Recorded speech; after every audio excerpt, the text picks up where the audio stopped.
my oldest, for instance, he moved down to Fort Myers here about 1.5 years ago. He came to mom and I was like, hey, I want to leave. It's like, okay, go, spread your wings, go. Well, he's going into a lot of dramatics of how am I going to do this? How am I going to go through this? Mm-hmm. And that's where Mm-hmm. he persevered, and again, I'm just so proud of him, but I think that's, he's seen, the trials that like him or like myself and his mom have gone through with your life, and of course, knowing that, hey, I can make it through this. I gotta find a way, and of course, just being positive. Welcome to the Four Peaks Parents podcast with your host, Thomas Miller. And today we are joined by Jeff Larsen. So happy to have Jeff on the show. Some of you may know Jeff from LinkedIn and his amazing walks that he often does throughout the sales lot. I have a really great rapport with Jeff, and we have an excellent topic, which is really looking at how to launch young men or teens, right, into adulthood. He's going to tell us some stories about, of course, amazing lessons he's learned from his dad, as well as amazing lessons he's learned from life on the farm. Jeff is an experienced sales professional. Oh my God, right? I think you've done every role probably in the automotive industry, right? There is. And he's currently affiliated with Billion Automotive, right? And Correct. Please jump in and correct me if I've missed anything. And thank you so much for your time and being a guest on this show. No, it's an honor here, my friend. And again, been looking forward to this. So thank you for having me. Yeah. And again, if folks are not already following Jeff, please go to LinkedIn and put in Jeff Larsen, Larsen. There'll also be in the show notes his actual LinkedIn profile so you can connect with him further. I do love your intro. Let me see if I could do it really quick. Good morning, LinkedIn fam. How was that? How was that Jeff impersonation? Not bad. You did very well, my friend. Absolutely. Always Yeah. about wishing everybody a good day and just hoping everybody's having a great morning. Of course, just ready to get it done, right? Yep, exactly. And Jeff, the thing that I love about you, and of course we're going to talk about helping boys, oh my God, right, transition into adulthood. But the thing I love about you is your energy and your passion and your commitment to customers, right? You do such a great job of standing inside your customers' shoes. And literally, I've seen a million videos of you driving all over freaking the country, delivering cars, and then by proxy, right, having so many referrals through being such an outstanding salesperson dedicated to that customer, which creates dozens of other customers. So I love that. It's all about the relationships, my friend. Well, that is a great segue because you have 4 boys. You got me. You're 2xing me because I got 2 teens, and I know you're about to launch, literally and figuratively, right, on Friday. One of your boys into college. Correct me if I'm wrong. Tomorrow right? morning, actually, we'll take off to travel down to Tampa, University of Tampa, down in Florida. So about a 27-hour journey, and moving him down there for his sophomore year in college. Awesome. And so I know that a big part of who you are as a dad and what informs your parenting. Of course, there's multiple sources, and I know you always do a great job of shouting out your co-partner in crime there, your amazing wife, right? Who certainly I know is a huge part of your family's success. But speak a little bit, bring us back to kind of life on the farm, and what were some of those amazing lessons, morals, ethics, what have you? What really were the beginnings, if you will, the beginning ingredients of your parenting, your fathering, if you will? Tell us more about that. Really, it just comes down to learning responsibility, right from the get-go. Of course, the early mornings out, feeding calves, milking cows. My responsibility was taking care of the chickens. So again, it's just those early responsibilities, of course, which really has helped me to, again, I start my day early every day. There's no time to wait, you know what I'm saying? But, of course, growing up on a farm, you're somewhat, what do you want to say? Just sort of by yourself at times, especially like from a family perspective. It's not like I could just walk down the block or ride my bike down the block to go hang out with my friends. So again, that's where the core family really became part, and as far as like with my father, really that friendship, you know what I'm saying? I mean, you talk about, of course, having that friendship with a parent, but yet, of course, making sure you're keeping that Yeah, you're the parent, you're the kid, you know what I'm saying? The whole listening thing. Mhm, But, mhm, I think that was just a big thing that's helped me develop that friendship or that relationship with my boys, and knowing that no matter what, they can come to me about anything. And mhm, yeah, I think that's really with where it's come from. mhm. Well, so we didn't have the full deal farm experience. So we purposely chose to raise our kids in the Berkshires, Western Mass, where we did have 23 chickens, and we did tap maple, maple trees, and we're terrible at turning that into maple syrup. It was always like maple water more so. It never got viscous enough, and we now have bees. So of course we're like farm light. I can never say I knew what that was like. How have you been able to? Because that for me, and I've shared a lot in this podcast that I come from working class stock. My dad actually, it was the anniversary of his death yesterday in 2008 from a tragic roofing accident. So I come from a similar work ethic, sweat equity. Both my parents always had two jobs, always kind of leveraging, and somehow were present too. So I'm grateful that I got that sweat equity, work ethic stock. And sometimes, I don't know if this is true for you, with this new generation, I try very hard, right, to also give my kids that and help them delay gratification and help them understand, the value of work ethic and so on and so forth. However, it's certainly hard for me sometimes to not project onto my own kids the expectations that I had as a child. How do you kind of marry the beautiful essence that you got from your dad, that farm life, if you will? How do you infuse that into them without being overbearing and also asking them to do something that's actually not gradient, if you will, to their current situation? Does that make sense? Yeah, I mean, again, a lot of it's just reaction. Obviously the boys have Hmm. seen me from day one, of being up, early, of course, taking care of myself, working out and all that. But then obviously, yeah, the Hmm. long days at the office. And Hmm. even in those days, of our earlier years, yeah, there's times where the boys, when I was managing one dealership, my two oldest would come and hang out at the dealership Hmm. with me. Hmm. You know what I'm saying? So of course, those are some good times, and again, they saw dad not quite understanding with what I was doing, but at the same Right. time, knowing dad was doing something to provide for them. And Sure. I think it's just, it's setting that example has just been so key, and again, leading by action versus I was just saying, hey, you need to go do this. Where of course I Hmm. think that's where that's transitioned a lot of my boys and with where they've gone and just being like my oldest, for instance, he moved down to Fort Myers here about a year and a half ago. He came to mom and I was like, hey, I want to leave. It's like, okay, go, spread your wings, go. Hmm. And he Hmm. moved down there with the company. There were some changes, and of course, then there was a lot.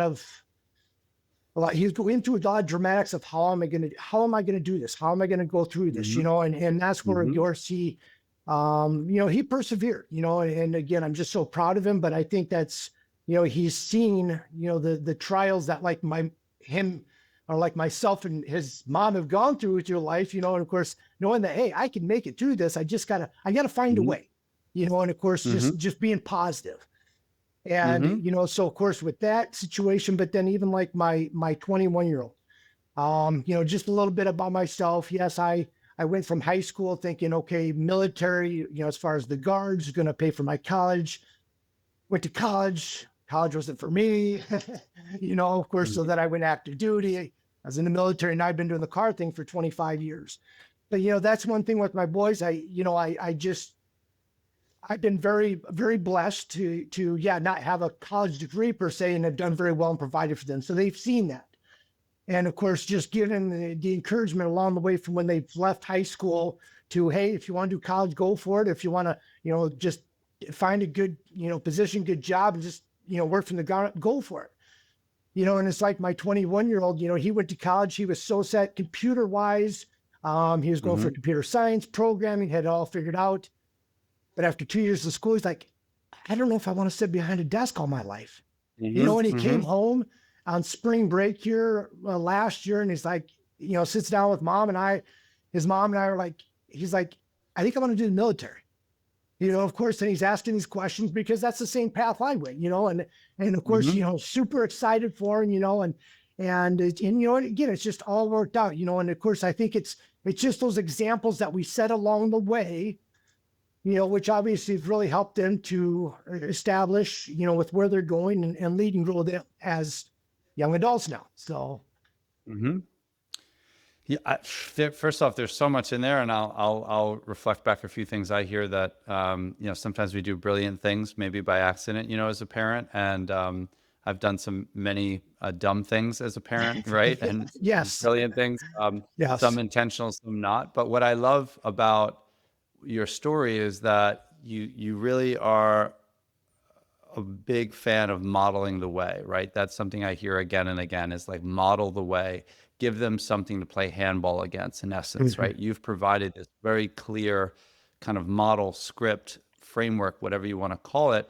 But then you do this really beautiful thing that a lot of families don't do that I work with, which is give space to let your kids colonize their own path. And I love that there isn't this like super overbearing overlord feel of trying to contrive outcomes. A lot of families I work with, I see they go into two camps and are often very polarizing or extreme camps. One is the micromanaging, you know, trying to, oh my God, navigate every single thing for the child, or more, you know, over identified with working way too much. The work slice is too big, the parenting slice is too small, and taking a more laissez-faire kind of detached approach. What I like there is you were present, you were modeling the way, you were showing them, but then letting them fail forward, letting them fail into their own journeys, and then not freaking out about trying to either force them out of, let's say, the traditional college path, nor force them into being locked into that. You know, that's great. Talk about like what came up for you in you know, the letting go, and is that easy for you and just natural? Is that challenging? Is that easier for you versus your wife? Harder for you versus your wife? How do you and your wife kind of find this perfect balance? And it may not be perfect, of course, but it sounds pretty good, of guiding, leading, but also letting go. Well, and again, that's where I think having, yes, sort of that I'm more of the, yeah, you know, go where of course, yeah, mama hen, Mm-hmm. right? I mean, Mm-hmm. it's normal, you Mm-hmm. know, it's just how the good Lord Mm-hmm. created all of Totally. us, you know. Totally. But I think that's really with what's helped um to keep things in line, you know, because yes, I'm just sort of the spontaneous where of course my wife is like, Jeff, there's got to be a plan though, right? Mm-hmm. And that's Mm-hmm. where Mm-hmm. again, just you know, making me versus saying, hey, okay, go do that. The wife bring me, let's talk. Okay, yep, all right. Mm-hmm. Now let's communicate this, you know, to Mm-hmm. where I think that's key, is because you never want to have it be where mom said this, dad said this, which again happens. You know Right. what I'm saying? It's going to happen in Sure. every Sure. relationship. It doesn't matter. Sure. And we're all going to go through our phases as parents where, you know, they'll go towards dad for a while, they'll go towards mom for a while, they'll go, you know, and again, they just sort of go back and forth. And I've seen that. And at first, of course, when that started happening, I'm like, hey, what did I do wrong now? My boys don't want to hang out with me. They're Sure. calling mom all the Sure. time. What's going on? You Sure. know? But you know, again, that's where again it's balancing, and even though yeah, we're different, we're all working for the same thing, and that's for our boys to have the best life and setting them up for the best. But you know, I mean, it's we learn along the way. We all do. Still learning. Yeah, yeah, me too. But I hear a lot of confidence in your story there. I know there's a episode I did. I don't even know now how many episodes ago, because but it was called "Grieving Your Child's Childhood," and it really, when I listened to it, it's almost like a therapy session for me, because I'm kind of grieving these moments when, you know, my kids would run to me and want to snuggle and want to cuddle, and I can do the hug in public. And I love that you, even though, of course, initially feelings of maybe loss or anxiety or worry or concern or even personalization of them wanting to go toward your wife more than you, I love the confidence that you showed there to trust the bigger picture, right? To trust let go, and if you believe in God or not, or let go and let, you know, the universe, or let, you know, whatever, kind of carry this process. And like you said, you've given them the space and freedom to move closer to you and be a daddy's boy, so to speak, or a mama's boy, or somewhere in between. That takes a lot of balancing of, again, guiding, but with tolerance, of course, control, letting go, definitely, putting your foot, where when you need to at the same time. What are you sort of most proud of when you look back on either where the kids are now? And of course, I know you have two kiddos that aren't launched 100% yet. But what are you proud of when you look at the story arc of your family and the story arc of these boys launching into adulthood? What am I most proud of? Yeah, like when you think of Yeah, like just your family's journey. Yeah. I would just say again, they're just a willingness to just be themselves, and just to go out on their own. Mm. Um, I'd say that's probably the biggest thing. Just wanting that independence and having the confidence that it always come back to them. And That, so, and that's again, it's just awesome. that friendship, that foundation that's obviously established right from the get go. And it's loving to letting go, I guess, if you want to Mm. say. I love that. I like the fact that you're talking about friendship. It's funny on this podcast, I have some incredibly smart people with a lot of PhDs and things like that. And we talk about neuroscience and dork out on all these sophisticated things. But at the end of the day, for me, so much of the work I do with families, while yes, I am a licensed clinician, yes, I am giving families tips and tools and strategies that are evidence-based and based on 25 years of my career. At the end of the day, so much of the solution is super simple. And it really is about that closeness, and it is about that, like you said, friendship or building that rapport, because that's the greatest protective factor you could ever give a child, right? Is no matter what, the 2 a.m. phone call, the shit hit the fan type, scenario, you Yes. want your kids to be, no matter what, be able to come back to Mhm. you. And what a gift that was part of it. Sounds like your legacy growing up as a child, and now you're paying that forward to your kids. That's amazing.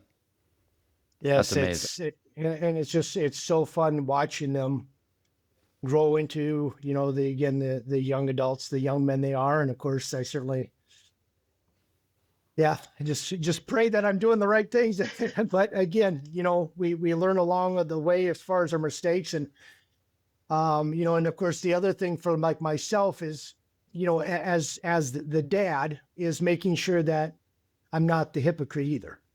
Mm, I think too many times, or as parents, you never want to put your guard down as far as that you were this way. mm-hmm, I'm saying, as far as that you made those mistakes, and mm-hmm, that's where, of course, I've been very open about it, like with my, my gambling that I went through. mm-hmm, That was something, of course, in the boys' early years, where it caused a lot of tension as far as between me and my wife, and mm-hmm. no matter how hard we probably tried to keep it away from them, kids pick up on stuff. Let's face it. Sure, sure.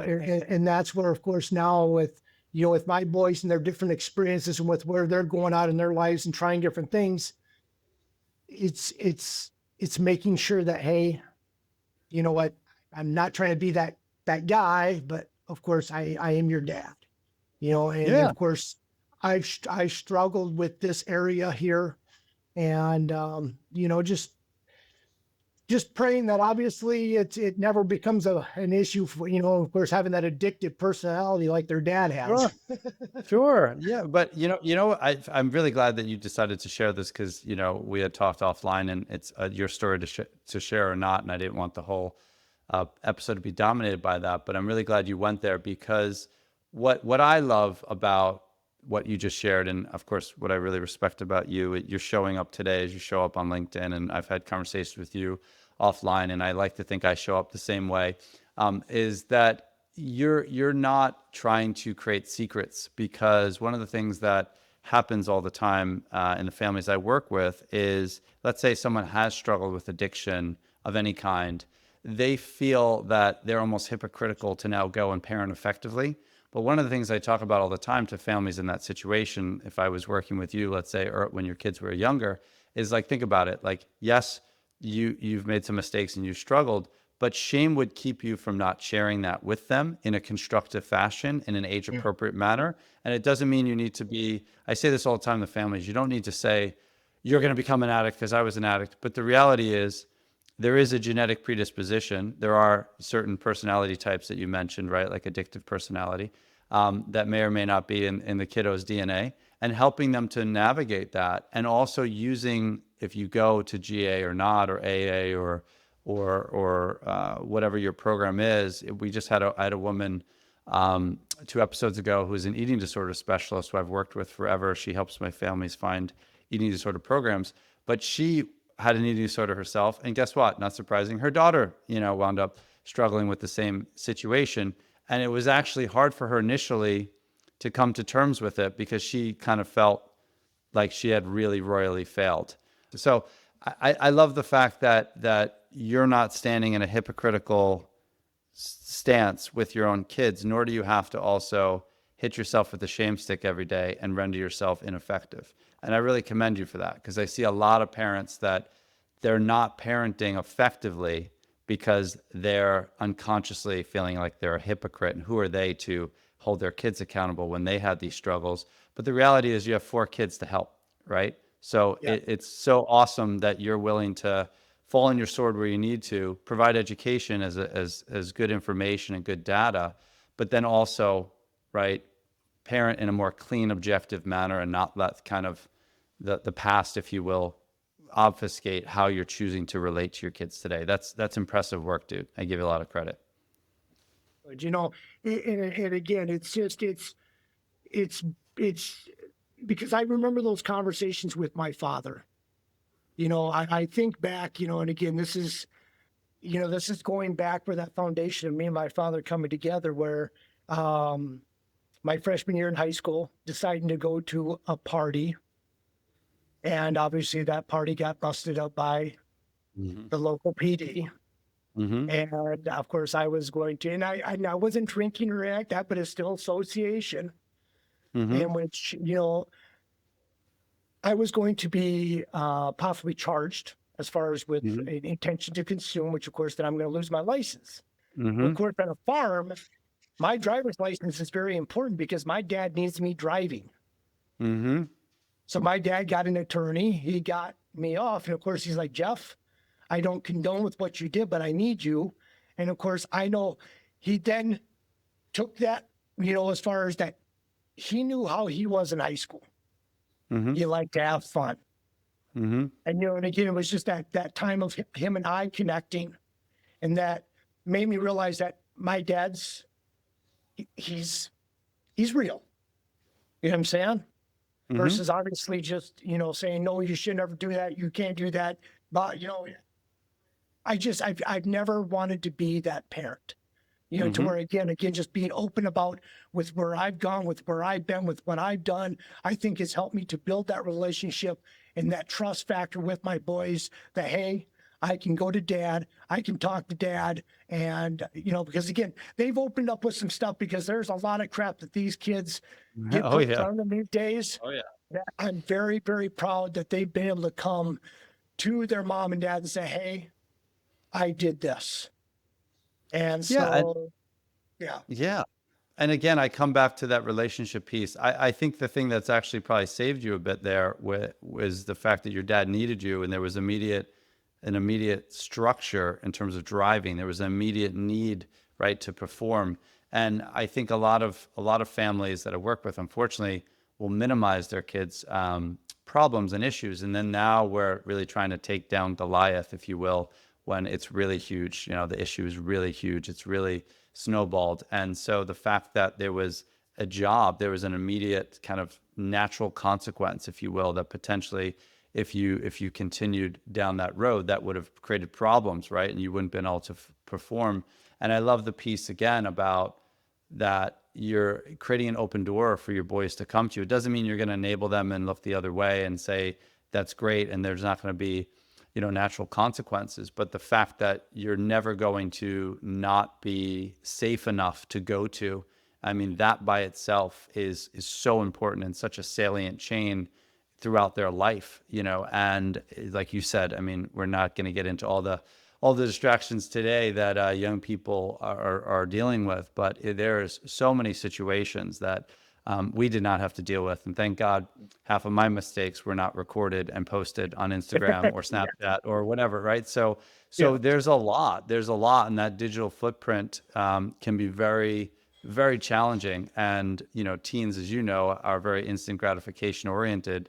So it is such a different landscape. And the fact that you and your wife have maintained such a connected relationship with them, that strong, deep attachment is huge. And then, you then you're in, and then we see what it is. If you're not even in, you don't even have that opportunity to then address it as a parent.